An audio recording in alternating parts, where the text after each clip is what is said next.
វាលេងតែញាតិញោមចូលទៅកៅអីជាធម្មតាទៅចាឡើយ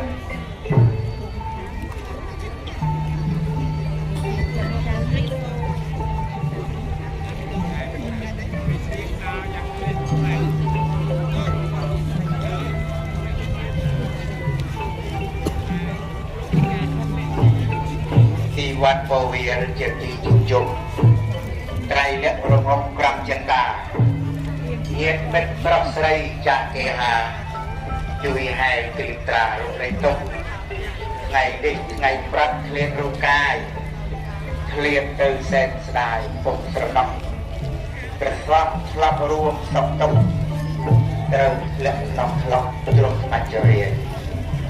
ឆ្លាប់បានយល់ភេទរៈតតួក្រុមបាត់គួរจับព្រឹកដាក់ទួសុខទុក្ខចូលទីឥឡូវមច្ចរាពង្រឹងកាយខ្លោខែកក្រឹមក្រហឹមធ្ងោវិនពៀតបន្តស្រណោះស្ដាយរុក្ខជាតិពុះផ្ទះទោះចិត្តឆ្ងាយហាត់បត្តនកាយថ្វាយបង្គំព្រះពីឲ្យផាយផាត់បត់បន្តបត់ជួយកំដរគ្រាទុកធំសិស្សគាត់ញាតិមិត្តស្រាប់ទឹកនេត្រាយុវត្តថ្វាយបង្គំខាអាឡាសិស្សគាត់កូនចៅនិយមថាអស់អោព្រះសង្ឃណាមចាក់ខ្លាំងថ្លៃ